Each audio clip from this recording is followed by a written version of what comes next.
आज मैं आप लोगों को वफ़ादार मंत्री की कहानी बताने जा रहा हूँ, जो एक राजा और मंत्री की है। राजा अपने मंत्री पर आंख बंद करके विश्वास करता था, जबकि वह अपने खुद की बेटी पर भी उतना विश्वास नहीं करता था। राजा और मंत्री यह रिश्ता करीब 30 सालों का था। मंत्री और राजा के बीच यह रिश्ता लोगों को चुभाता था, जिससे लोगों में तरह तरह की बातें होती रहती। फिर भी मंत्री अपने काम में लगा रहता था। अब तक मंत्री ने राजा के लिए जो भी निर्णय लिया, वह सब राजा के लिए सही साबित हुआ। मंत्री की इसी वफादारी को देखकर लोग राजा को मंत्री के खिलाफ भड़काने के लिए योजना बनाने लगे, लेकिन मंत्री अपने काम में लगनपूर्वक लगा रहा। उधर मंत्री अपने काम में इतना व्यस्त रहने लगा कि उसे अपने परिवार से भी मिलने का मौका नहीं मिलता। उसे यह भी पता नहीं था कि उसके पीठ पीछे इतनी बड़ी साजिश चल रही है।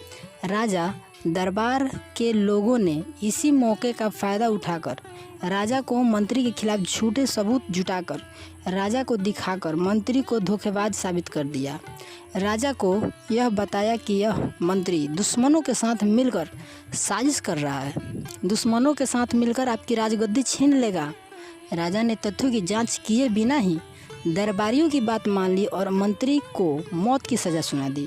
उस समय वहाँ का यह रिवाज था कि मौत की सज़ा पाने वाले को हाथ पैर बांधकर एक घेरे में खूंखार कुत्तों के सामने फेंक दिया जाता था। मंत्री ने अपनी सज़ा स्वीकार कर ली और राजा से अनुरोध करके 10 दिन का समय मांग लिया। राजा ने इसे मंत्री की अंतिम इच्छा मानकर उसे 10 दिन का समय दे दिया। मंत्री 10 दिन का समय पाकर उस शिकारी के पास चला गया जो खूंखार कुत्तों की देखभाल करता था, और उसने शिकारी को कुछ सोने की मोहरें देकर कहा कि वह उन कुत्तों के साथ 10 दिन बिताना चाहता है और वह उन कुत्तों की देखभाल करना चाहता है। शिकारी मोहरें पाकर मंत्री की बात मान जाता है और वहाँ से चला जाता है, और फिर मंत्री उन कुत्तों की देखभाल में लग गया। वह उनकी इतनी अच्छी तरह से देखभाल करता है कि वह कुत्ते मंत्री को इतना प्यार करने लगते हैं। इसी तरह 10 दिन बीत जाते हैं। मंत्री को राजा के सामने लाया जाता है और सज़ा के मुताबिक मंत्री के हाथ पैर बांधकर कुत्तों के सामने घेरे में डाल दिया गया। सभी कुत्ते मंत्री के ऊपर टूट पड़े और मंत्री को काटने के बजाय उसे चाटने और उसके ऊपर चढ़कर खेलने लगते हैं। यह देखकर सब दंग रह जाते हैं। यह देखकर राजा मंत्री से पूछता है कि यह कुत्ते तुम्हें काटने के बजाय चाट क्यों रहे हैं? राजा की बात सुनकर मंत्री उत्तर देता है, महाराज, मैंने सिर्फ 10 दिन इन कुत्तों की देखभाल की है, जिसकी वजह से ये मुझे मारने से मुकर गए और मुझे प्यार करने लगे। वहीं एक आप हैं जिसकी मैंने 30 साल सेवा की, फिर भी आप बिना सच्चाई जाने कुछ लोगों की झूठी बातों में आकर मौत की सज़ा सुना दी।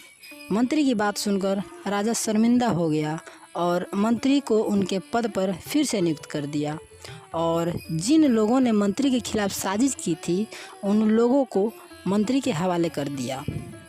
मंत्री चाहता तो उन लोगों को सज़ा दे सकता था, परंतु उसने उन्हें माफ़ कर दिया, जिसकी वजह से वह राजा की नज़रों में और ऊपर उठ गया। मंत्री चाहता तो अपने आप को बेगुनाह साबित करने के लिए राजा के सामने सच बताकर अपनी जान बचा सकता था, परंतु उसने ऐसा नहीं किया। उसने बोलने से अच्छा कुछ करके दिखाना सही समझा। दोस्तों, इस कहानी से हमें यह सीख मिलती है कि कुछ बातें बोलने की अपेक्षा करके दिखने से ज़्यादा प्रभाव डालती है। इसलिए हमें ध्यान देना चाहिए कहाँ और कब किस तरह से लोगों से बातें करना सही है। धन्यवाद दोस्तों।